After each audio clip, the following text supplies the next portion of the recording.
get to those highlights. Why not? Right. The optimist would say it's the American League's second win in 4 years against the National League.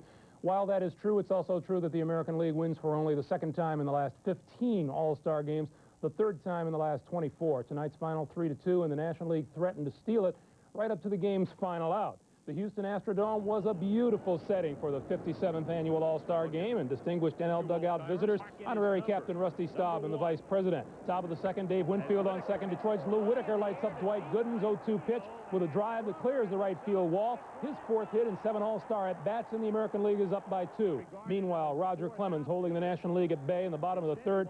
Houston Astros pinch hitter Kevin Bass grounds out to second. That made 3 perfect innings for the Texas native, who, as Chris said, threw 25 pitches, 20 of them for strikes, all with just 2 days rest. During the second 3 innings, LA's Fernando Valenzuela making All-Star history. Don Mattingly goes after a breaking curveball away. Cal Ripken looks at strike 3, and Jesse Barfield of the Toronto Blue Jays does the same to end the fourth.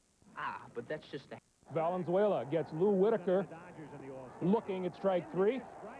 And fellow countryman Ted Higuera, 5 consecutive strikeouts for Valenzuela, equaling the mark set 52 years ago by Carl Hubble. Top of the 7th, and Major League strikeout leader Mike Scott of the Astros has struck out 2, has Frank White 0-2, and then delivers the fastball that White puts over the left center field fence for a solo home run. The Royal second baseman makes it 3-0, and a big night indeed for American League second sackers. Bottom of the 8th, Charlie Huff of the Rangers on the mound for the American League. With Chili Davis at bat, the knuckleball gets by Rich Gedman on strike 3. Gedman with a great recovery to throw him out. Mattingly scoops it out of the dirt, but Chris Brown advances to third.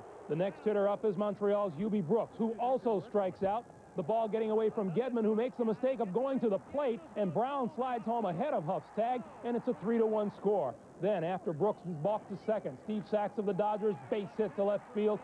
That made it a 3-2 game. Yankee lefty Dave Righetti got out of further trouble in the 8th, but in the 9th, the National League had 2 on with just 1 out. The call went to the American League bullpen. Detroit's Willie Hernandez thought it was him.